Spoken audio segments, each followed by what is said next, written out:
com esse louvor de adoração, não precisamos de mais nada, né? A sua igreja te adora. Vamos fechar nossos olhos.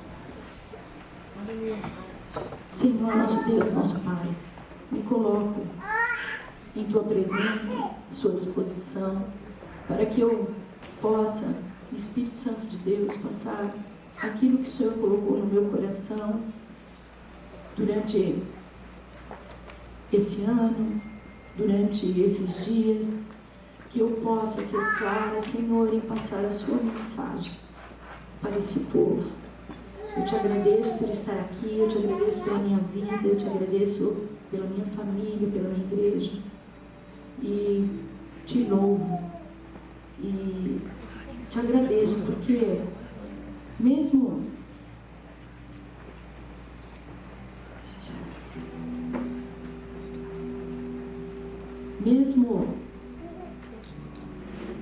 com todo o poder que o Senhor tem, o Senhor se inclina para me ver, o Senhor se inclina para ver cada um e cuidar.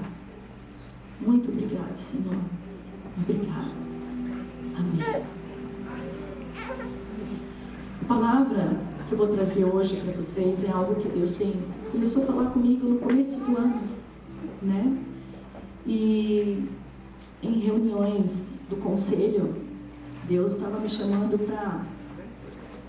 para começar algo, continuar ou começar a trabalhar de agora em diante com o propósito que Ele já alinhou lá desde que eu me converti.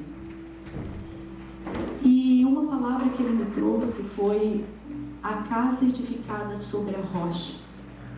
E Deus foi bem claro comigo quando eu falei com o conselho e do que eu ia estar iniciando.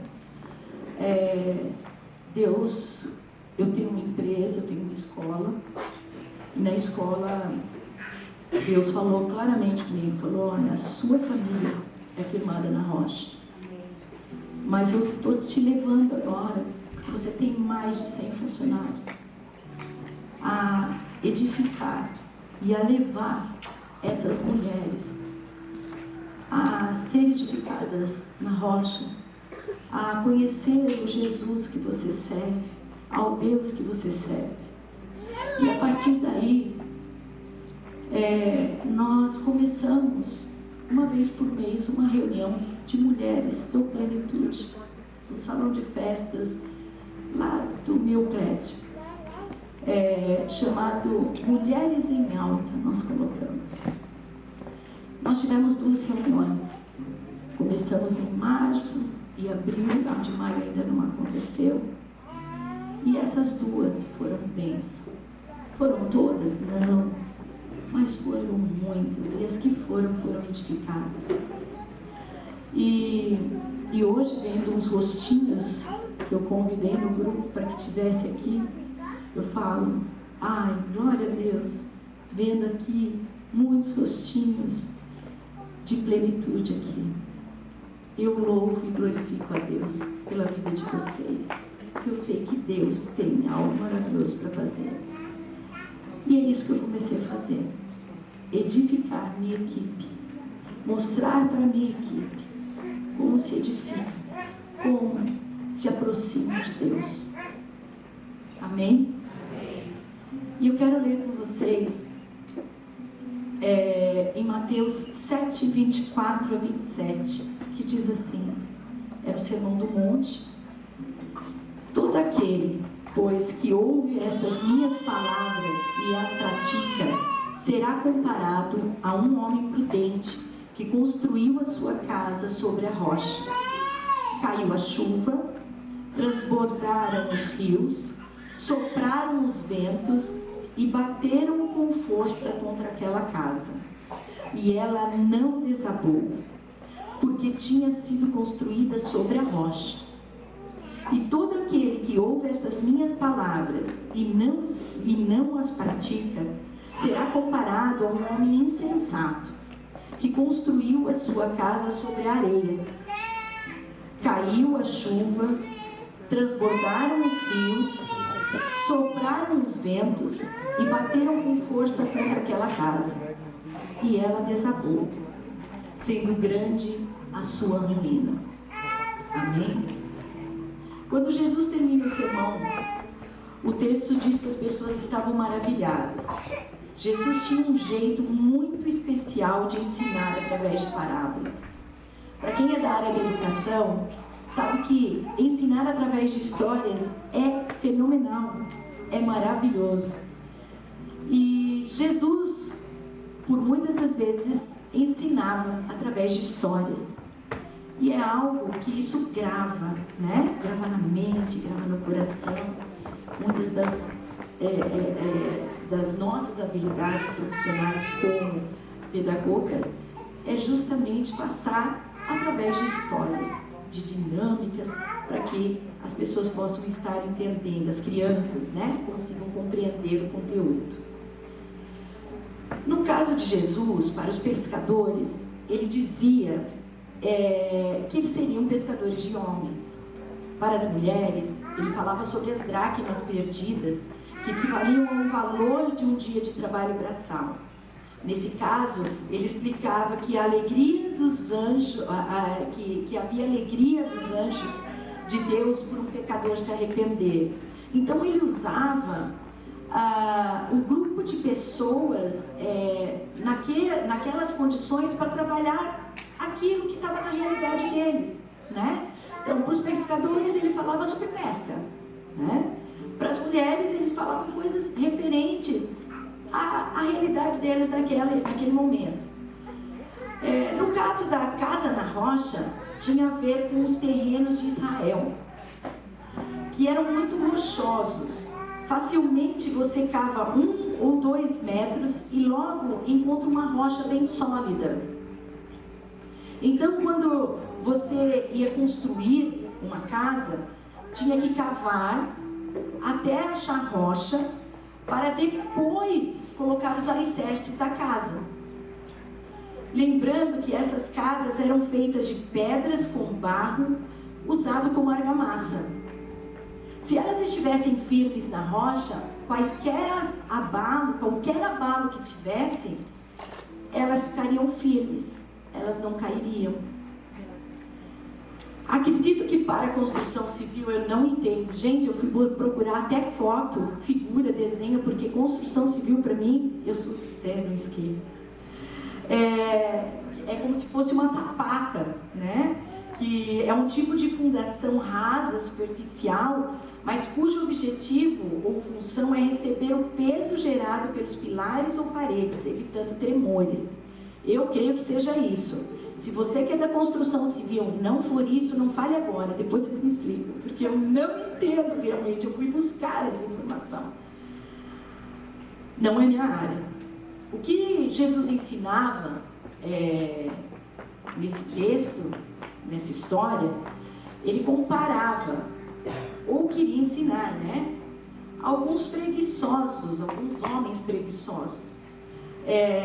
Como a construção só poderia ser feita em Israel em época de estiagem, em época que não havia água nenhuma, o solo ele ficava seco e duro e ficava difícil de cavar.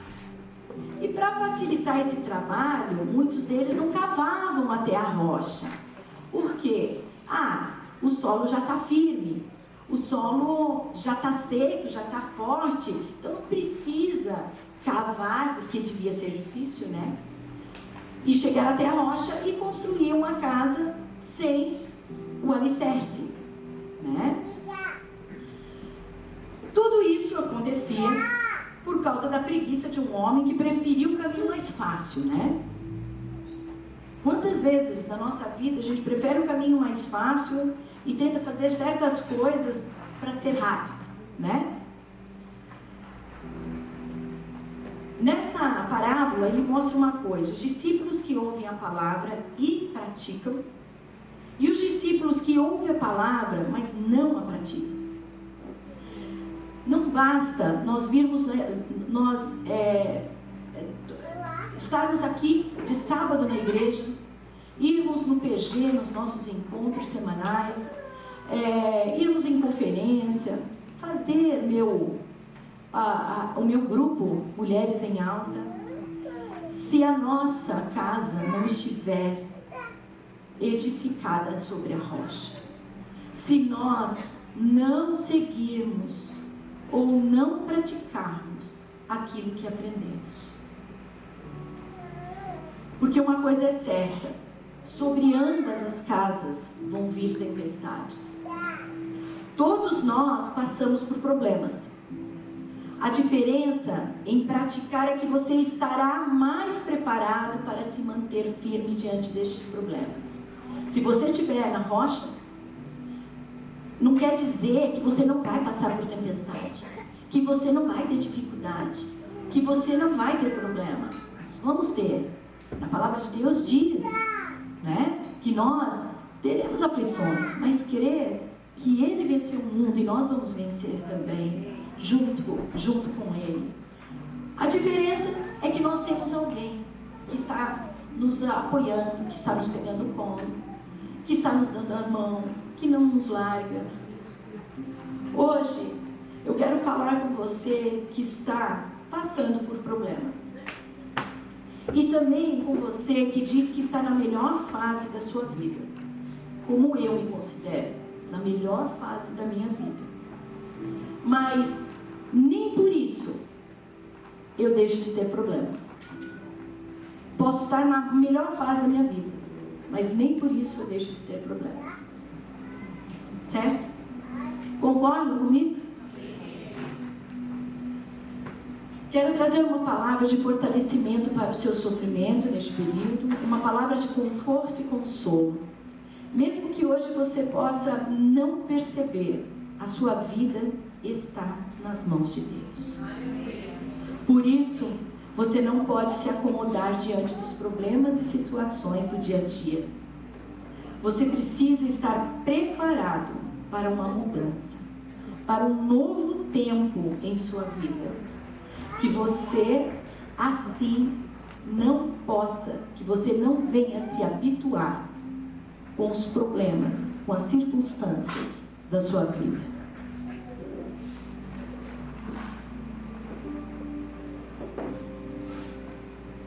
Você já foi traído? Eu acredito que muitos de nós, quando nós pensamos traído no namoro, casamento, com um amigo, na empresa, eu acho que praticamente todos já foi traído de alguma forma, né? Jesus também, ele foi traído. E em João 13:18, ele fala uma frase se referindo à traição de Judas Iscariotes, falando assim: não falo a respeito de todos vocês, pois eu conheço aqueles que escolhi. Mas é para que se cumpra a Escritura: aquele que come do meu pão levantou contra mim o seu calcanhar. O que é? Levantou a mim o seu calcanhar, puxou o meu tapete. Aí você pode falar assim: Andréia, mas ele é Jesus, né? Ele superou tudo, ele é Jesus, e eu não sou Jesus. Aí eu vou agora contar um pouquinho da minha história. Durante esse ano, lá em janeiro, quando iniciou janeiro, eu levantei uma noite e eu te juro que eu não lembro se eu sonhei, eu não lembro. Mas eu sei que eu acordei e falei: eu preciso fazer uma ultrassonografia de mama. Estou com alguma coisa. Sabe quando a mulher cisma e fala: não, vou ter que fazer? Liguei para a secretária, que é minha amiga, meu médico, e pedi um ultrassom. Ela falou: você acabou de fazer. Eu falei: eu sei, tá limpo, mas eu preciso fazer. Eu tenho que fazer, eu sonhei, eu sei lá, mas hoje eu acordei, eu preciso fazer. Ele mandou a requisição e eu fui fazer o ultrassom da minha mama. Eu tenho um nódulo que já tem 10 anos, que nunca mudou de tamanho. E apareceu um outro nódulo. E a pessoa que fez o ultrassom comentou comigo: esse nódulo é como se fosse irmão desse. É igualzinho, né? dá mesmo formato, tudo, fica tranquila que não é nada. Meu médico, a mesma coisa. Tudo tranquilo, André, não tem nada, mesmo nódulo, tranquilo. Com o meu coração, nós iniciamos a nossa reunião de mulheres e assim foi. E para quem sabe, há um tempo atrás, um mês passado, porque passa muito rápido, né? Mês passado eu fui viajar. A Priscila com o Matheus, Pri está grávida, né? Eles estão grávidos, do Pedro. E queriam fazer um enxoval e já aproveitar, conhecer, ir visitar a Priscila e o Caio, que frequentavam aqui a igreja, porque depois que tivessem um filho talvez não conseguissem. E eu não ia, porque eu tinha muita coisa para fazer, porque eu tinha uma escola para cuidar, porque o Dia das Mães estava chegando. E eles compraram a passagem junto com a Lailinha, que eu falo, né? Que fez companhia para nós. E compraram a passagem. E nós não compramos. Aí a Pri virou para mim e fez assim: mãe, se a Pia fosse, você ia? Eu falei: lógico. Ela tem 2 filhos, né? E outra, você dirige. A Bia venceu a carteira dela, ela não tirou a carteira, o carro vai ficar parado, ela vai depender do Josué para levar na escola, sabe aquilo? Tudo. Ela tem 2 crianças, pode ficar doente, como que ela vai ficar na frente da escola? Eu sei que eu tenho uma equipe boa, mas como que ela vai ficar sozinha? Não é justo. Mas aquilo ficou na minha cabeça. E Deus falou assim: ela cuida.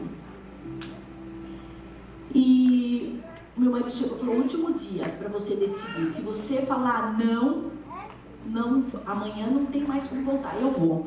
Vai. Tem a festa do Dia das Mães. Vou. Pode comprar.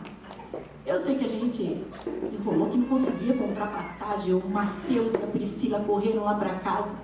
Não, nós vamos conseguir no mesmo voo, nós vamos, conseguimos. E fomos. E foi um período que Deus me curou. Me curou da minha soberba, do meu achismo, de achar que ninguém pode fazer nada se eu não tiver, que ninguém vai resolver nada. E Deus realmente me curou. Eu cheguei para uma semanada do Dia das Mães, com muito louvor, me sentindo aquela sócia proprietária, sabe? Cheguei só para fazer o que a minha filha falava que eu tinha que fazer. Ela encarou a escola com todas as garras.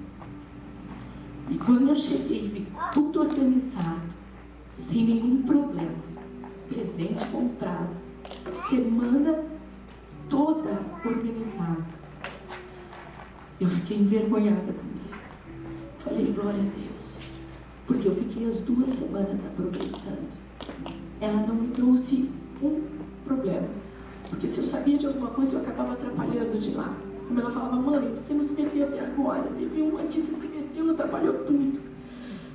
E Deus me curou. E o primeiro dia de comemorações do Dia das Mães foi o café das mães num buffet à noite. Só as mães. Teve uma palavra de uma mãe e eu levei a palavra. O tema era amor, mãe, espelho do amor. E a minha palavra era: mãe, o espelho da cura. E eu falei sobre cura. E falei para as mães que eu tinha sido curada. Curada de achar que eu comandava tudo. Eu fui curada e sei que Deus me deu plenitude de presente para que eu pudesse aproveitar sempre, eu alcançar vida sim. E Deus me mostrou ainda mais que é para eu fortalecer sim a equipe, né? Para poder ajudar a Bia, para poder ajudar a Priscila, para poder ajudar elas a comandar. Então eu preciso de mais pessoas fortalecidas na rocha.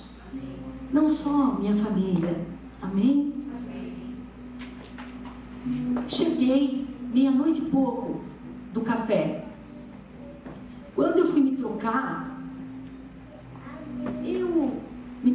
eu passei a mão no meu seio e vi uma bolinha que parecia bolinha de gude e que doía. Virei para o meu marido e falei: moçada, não tinha nada aqui, e ó, tem uma bolinha, mas eu acho que é uma espinha interna. É uma espinha interna que vai estourar, porque tá doendo. E eu não tinha nada. Eu me troquei para ir para o chá e não tinha nada. E eu falei: falei de cura ainda. Aí ele virou e falou assim, e o meu marido, como é todo certinho, porque eu sempre adio as coisas, ó, pelo sim, pelo não, vai lá, já pede ultrassom, vai fazer ultrassonografia e já tira isso da cabeça e vamos ver. E eu não sei se a Isa está aqui, a doutora Isa está aqui hoje, acho que não. Fui para fazer ultrassom, fiz o ultrassom e ela virou e falou assim: Andréia, o nódulo de janeiro cresceu. Ele pode crescer, mas ele cresceu rápido demais e mudou de formato. Quando ela me olhou, ela mostrou para mim, eu falei: deixa eu ver. Eu falei: é o mesmo formato do melanoma que eu tive na perna. Ela falou: e outra coisa que me incomoda é uma sombra. Ela falou: ó, eu não deixaria para a semana que vem. Eu correria atrás essa semana. Fui para o meu médico de novo. Eu mandei ultrassom, ele falou: vai fazer biópsia. E nessa terça-feira, eu fui fazer a biópsia. E esse louvor que tocou, que elas cantaram, foi o que eu fui ouvindo. Eu já tinha feito biópsia, nunca tinha sentido nada, mas eu confesso que eu estava receosa e com medo, porque estava doendo.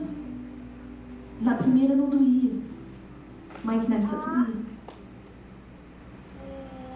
E eu fui com meu marido e às vezes lágrimas caíam, ele passava a mão no meu rosto, meu cabelo. Cheguei lá, me troquei para fazer a biópsia. A doutora virou e falou assim: você conseguiria? Ela começou a passar ultrassom, eu já sentia dor. Aí ela falou: você consegue ficar parado um pouquinho? Eu fechei os olhos e falei: Senhor, coloca teus anjos. Eu não quero sentir nada. Eu vou ficar quietinho e vou fechar meus olhos. E só ouvi ela falar: vou trocar a agulha. 1, 2, 3 e fazer aquele barulho. Eu não senti uma agulha. Eu não senti uma agulha entrar. As pessoas me perguntam: mas você não viu o tamanho da agulha? Nem sei como que é. O Senhor cuidou. Amém. O Senhor cuidou. Saí. E a biópsia era para ficar pronta na segunda-feira. A palavra que eu preparei foi na quinta, que eu já tinha, que o Senhor já tinha me dado. Foi quinta-feira. E aí, as pessoas falavam assim para mim, fui no PG, minha mãe, todo mundo chegava para mim e falava assim: não vai ser nada, fica tranquila, vai dar negativo. Eu não conseguia falar, porque eu sei que Deus podia fazer, podia deixar o negativo lá. Mas eu também tinha algo no fundo do meu coração, que eu sabia que Deus estava tratando, e Deus estava me preparando lá de janeiro. Não foi por um acaso que o Senhor mandou eu fazer um ultrassom, me incomodou para fazer um ultrassom em janeiro. Não foi por um acaso que Deus mandou eu edificar a minha equipe na rocha. Não foi por um acaso. Deus está comigo em todo momento. Eu falo assim, gente, mesmo diante de algo, esse meu Deus é muito lindo, Ele é maravilhoso, é difícil entender, mas Ele é lindo, Ele cuida de tudo. Sexta-feira, eu estava no Salão da Sil, E falei assim, quer saber, eu estou com o protocolo aqui, eu vou olhar para ver se já saiu. Estava terminando e eu olhei o resultado. Engoli o choro, fui no carro, deu câncer. Deu câncer na mama direita. Fui pro carro, mandei o laudo pro meu médico, mandei o laudo pro Wagner. Na mesma hora ele me respondeu onde você estava. Eu falei, tô no carro. E recompondo para ir para a escola, porque a Pri está grávida. Eu não queria assustá-la. Mas está tudo bem. Mesmo que o câncer tenha vindo, eu tenho uma paz tão grande no meu coração. Uma paz tão grande no meu coração que eu não consigo me abalar. As lágrimas vão vir. É lógico, eu sou ser humano. Eu sou uma humana. A gente passa por medo. A gente passa angústia, a gente tem angústia. A gente, como eu fui fazer a biópsia, fiquei ansiosa. Como fiquei? Mas Deus está comigo. E eu tenho convicção disso. Fui para a escola. Quando eu contei, a Pri reagiu do jeito que eu achava que ela ia reagir. E eu tentando falar para ela que estava tudo bem. Nós nos trancamos na sala, eu, o Wagner, a Bia e a Pri, oramos, colocamos diante de Deus e eu falei, meninas, Deus nos está levando, nossa família, Ele está me levando para uma outra dimensão. E eu creio nisso. Eu creio nisso. Porque Ele foi tratando comigo. Ele tratou comigo. Ele não é qualquer um. Ele é o meu Deus. É o Deus que cuida de mim em todos os momentos. Que está me dando as mãos. Que está me limpando as lágrimas. Que está me pegando no colo e me carregando. Então eu não tenho medo. Eu não tenho. Ou seja, posso passar. Pode ser que nesse processo eu vou passar por alguns medos, algumas preocupações. Mas certa que Ele está comigo. Que tudo eu vou suportar. Porque eu orei e falei, Senhor, até aqui eu vou. O Senhor sabe que daqui para casa eu não faço. O Senhor sabe. Deus me conhece do ventre da minha mãe. Ele conhece desde o ventre da minha mãe. Ele sabe de tudo que eu passo. Ele conhece a minha história. Foi o que eu falei anteriormente. Eu estou na melhor fase da minha vida. Estou na melhor fase da minha vida. E não é por isso que as tempestades não vão vir. Mas eu sei que eu estou firmada na rocha, que o Senhor vai estar comigo e vai estar enfrentando comigo e que eu vou superar em nome de Jesus. E Ele vai me levar para uma outra dimensão. Glória a Deus. Quantas vezes na nossa vida a gente passa por dificuldade, a gente passa por probleminhas pequenininhos e a gente já não quer mais saber de Deus. A gente acha que Deus não merece, ou que Deus não quis fazer. Deus não quis o câncer em mim, mas já que eu estou, Ele está comigo. Ele vai estar comigo e vai estar caminhando comigo e me orientando e colocando, estando lá nas mãos desses médicos que vão cuidar, que vão me tratar em nome de Jesus. Eu creio disso. Eu creio nisso.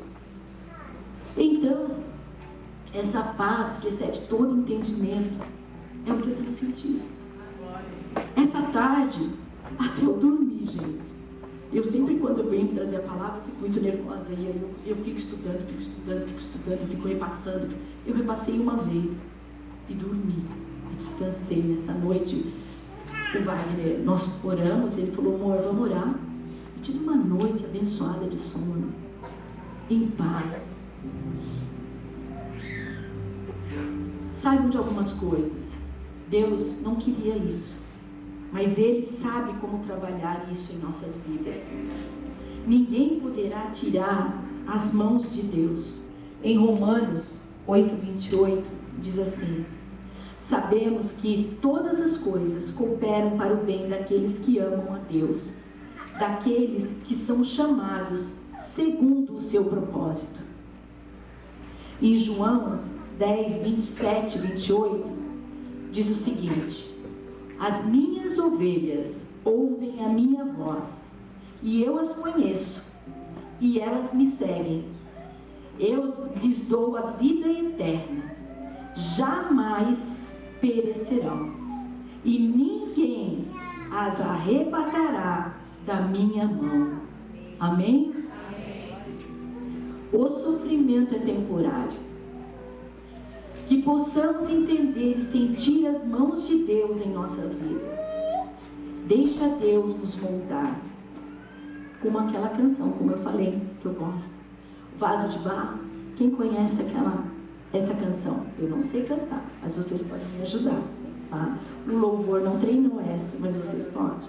Eu quero ser Senhor amado, como um vaso nas mãos de um oleiro. Quebra minha vida e faça de novo. Eu quero ser, eu quero ser um vaso novo. Que possamos ser um vaso novo nas mãos do oleiro, que Ele possa fazer da minha vida um vaso novo. Amém? Amém. Tem momentos na nossa vida em que Deus vai mexer no nosso caráter, na nossa presunção, no nosso achismo, porque Ele precisa nos poldar para melhor. Às vezes precisa nos poldar para darmos mais frutos. A uva, quando ela é esmagada para produzir vinho, ela não é bonita, ela não fica bonita, né? Ela é esmagada, não fica bonita. Mas quando ela vira um vinho, o vinho tem muito mais valor, né? E muito mais sabor. A poda de uma árvore, no começo pode ficar feia, mas depois ela produzirá e ficará linda com a transformação que Deus fará em nossas vidas. Amém? Por isso, não faça morada no seu sofrimento, pois ele é um estágio na sua vida e não uma moradia. Existem momentos em que a sua alma está cansada pelas lutas da vida. Há dias em que o coração se enche de perguntas, lágrimas e silêncio. Mas em meio às guerras da caminhada existe uma palavra que nos sustenta, e devemos sempre, sempre lembrar que está em Lamentações 3:21. Quero trazer à memória o que pode me dar esperança. Muitas vezes existem vozes na nossa vida somente para lembrar das nossas dores, das nossas perdas e das nossas decepções. Mas Deus manda hoje você se lembrar das promessas, do cuidado e da fidelidade de Deus e do amor dele por sua vida. Se você nessa noite, como eu, está passando por alguma tempestade, se você está passando por algo, lembra lá, volta à memória aquilo que te fez, que te deu esperança, que você possa lembrar aquilo que te deu esperança. Firme-se na rocha, permaneça na palavra, confie mesmo sem entender. Eu gostaria de convidar o grupo de louvor para já ir se posicionando, para a gente terminar com um louvor que Deus também falou muito na minha vida.